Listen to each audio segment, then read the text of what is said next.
안녕하세요, 너구리입니다. 저는 오늘 제가 사는 동네 저희 집 뒷산인 법화산을 다녀왔습니다. 법화산은 용인에 있는 산이고요. 그렇게 높은 산은 아닙니다. 그런데 이렇게 산악 구간이 있어서 가끔 많은 MTB 라이더분들이 찾으시는 산인데, 저는 오늘 첼로에서 빌린 전기자전거를 타고 올라갔습니다. 네, 오늘 얘기해 보려고 하는 거는 전기자전거의 어떻게 보면 가장 큰 단점이라고 할 수 있는 부분인데요. 그 부분은 바로 소음입니다. 지금 제가 이렇게 올라가면서 엔진 소리가 엥엥엥 나는 부분이 있죠. 근데 이게 지금 앞에 계시는 저 라이더분은 이제 전기가 아닌 그냥 MTB로 타고 가시는데, 굉장히 이게 뭐 그럴 필요는 없는데 굉장히 뭔가 이렇게 좀 잘못한 것 같은, 좀 죄 지은 것 같은 죄송한 마음이 드는 게 이게 있습니다. 이게 전기자전거는 어쩔 수 없이 모터로 구동이 되는데요. 이제 모터로 구동이 되다 보면 당연히 모터에서 구동되는 소음이 생기게 되죠. 제가 지금 하이브리드 차를 타고 있는데, 그 하이브리드 차도 자동차인데 이제 주행을 할 때, 전기 모터로 주행을 할 때는 특유의 이제 고주파음이 나게 됩니다. 이게 보통 이제 자전거들이 시마노 E8000 전자 이제 전동 구동계를 사용을 하게 되는데, 거의 웬만한 것들은 그렇고 이제 많은 제품들이 있어요. 보시도 있고 뭐 다른 것들도 있고, 그리고 이제 스페셜라이즈드는 이제 최신형 같은 경우는 다른 제품을 사용하는 걸로 알고 있는데, 이 전기 모터에 대한 소음 부분은 어쩔 수 없는 부분입니다.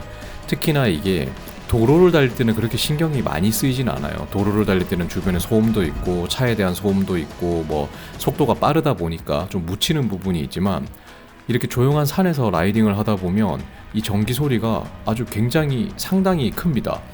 이 모터의 출력 자체가 한 250W에서 350W, 그리고 최대 출력은 한 500W 정도 나오는 모터가 이제 탑재가 되게 되는데, 사실상 이게 출력의 이제 강도로 본다면 생각보다 강해요.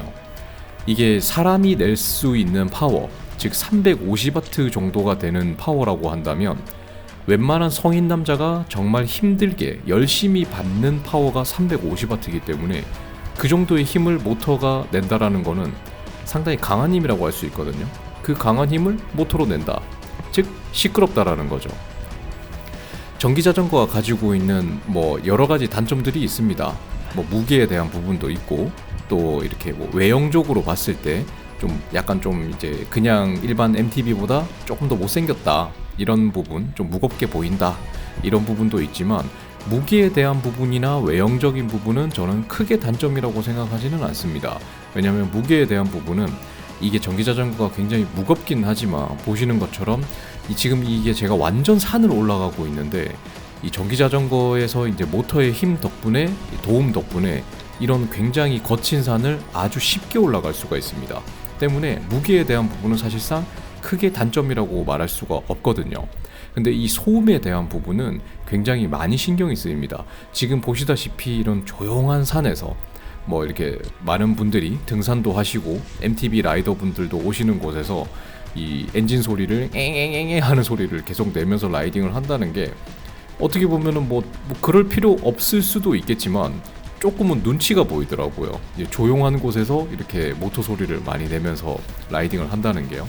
이게 뭐 물론 뭐 어떤 분들은 그냥 뭐 상관없다 하시는 분도 있고, 뭐 그럴 수도 있지라고 생각하실 수도 있겠지만, 제가 이제 아직 뭐 많이 적응을 안 해서 그런 건지 조금은 이제 신경이 쓰이는 부분인 것 같아요.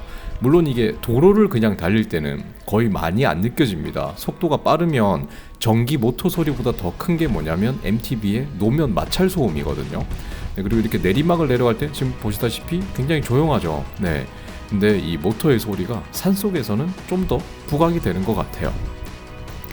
네, 하지만 뭐 이렇게 산을 올라가는 데 있어서 제가 MTB를 잘 못하기 때문에, 산을 올라가고 이제 뭐 경사가, 이게 산 같은 경우에는 순간 경사도가 뭐 40%까지 찍히는 구간이 있는데, 그런 구간을 올라가는 데 있어서는 전기 모터가 엄청난 도움이 되는 거는 또 사실이에요.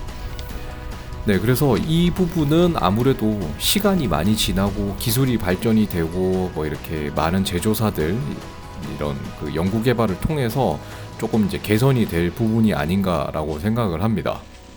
이게 산에서 자전거를 탄다라는 게 굉장히 재밌습니다. 근데 제가 이제 MTB를 이제 아직 이렇게 몇 번 안 타봤지만, 산이라는 거는 그런 것 같아요. 지금처럼 이렇게 내리막을 내려가는 게 훨씬 더 재밌죠.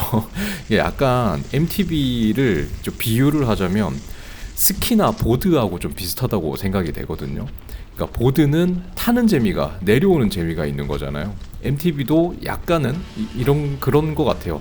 내려오는 재미, 그런 게 있는 것 같은데, 보통 파크나 이런 데 가면 이제 리프트나 이제 곤돌라를 타고 이제 올라가야 되는데, 그냥 올라가게 되면 이 내려가는 재미를 느끼려면은 열심히 산을 올라가야 되잖아요. 물론 운동을 하기 위해서는 열심히 또 산을 올라가야 되는 게 맞기는 합니다.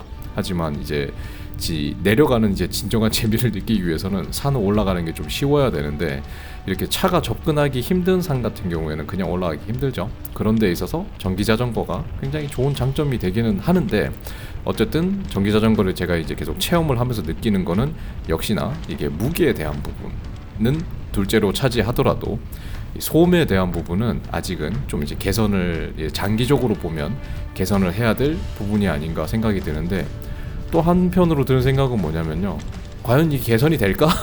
라는 생각이 들어요. 그러니까 이게 개선을 해야 되는 부분인가 아닌가에 대한 의문도 좀 드는 거죠. 하지만 개인적인 바람으로는 이 소음에 대한 부분이 장기적으로 봤을 때는 조금 조용해지면 좋지 않을까라고 생각을 합니다. 저도 아직 전기자전거를 많이 타본 건 아니에요. 카카오 자전거도 한번 타보고, 그리고 이제 예전에 이제 포커스, 그리고 지금 이거 같은 경우는 첼로 제품인데, 제가 이제 다른 제품도 지금 타려고 이제 시승을 해보려고 준비를 하고 있습니다. 전기 자전거는 MTB 같은 경우에 제가 로드는 안 타봤지만, 전기 로드는 안 타봤지만 전기 MTB 같은 경우에는 굉장히 큰 매력을 가지고 있는 것 같아요. 저도 이제 사람들이 흔히 얘기하는 산뽕이라 그러죠. 산뽕을 이제 살짝 맞아가지고 계속 산도 가고 싶고, 막 더 험한 산, 깊은 산, 뭐 어려운 산 이런 것도 좀 타면서 이제 즐기고 싶은데, 제가 이제 본업이 좀 요즘 너무 바쁘다 보니까 그게 이제 쉽게 허락되지 않습니다. 겨울 설산 같은 것도 이제 가보고 싶었는데 시간을 내기가 어려워서 이제 가기가 좀 힘든 상황이고요. 이 전기 자전거에 대한 롱텀 리뷰도, 이제 장단점에 대한 리뷰도 제가 추후에 따로 이제 컨텐츠를 만들어서 여러분들께 정보를 한번 전달을 해 드리려고 하고요. 가까운 코스들을 조금 돌면서 이제 전기 자전거가 어떤 매력을 가지고 있는지, 또 이것 외로도 소소한 단점들은 또 어떤 게 있는지, 뭐 여러 가지 단점들이 있습니다. 현실적으로 그런 것들도 이제 제가 콘텐츠를 만들어서 여러분들께 정보 전달을 한번 해드리려고 노력을 할게요. 네, 촬영을 좀 더 길게 했는데요. 아쉽게도 이제 촬영한 거에서 영상 파일을 좀 제가 복구를 못하는 부분들이 몇 개가 생겨서 오늘 영상은 여기까지 하고 마무리를 하겠습니다. 그러면 저는 이제 다음 영상에서 또 찾아뵙도록 하겠고요. 네, 오늘 뭐 자막도 이렇게 제가 시간상 달지 못하고 이렇게 돼서 좀 아쉬운 부분이 있는데, 네, 다음 영상에서 또 찾아뵙도록 하겠습니다. 그러면은 한겨울 동안 안전한 라이딩 되시길 바라고요. 또 뵙겠습니다. 오늘 영상도 여기까지 봐주신 분들이 계시다면 정말 감사합니다. 감사합니다.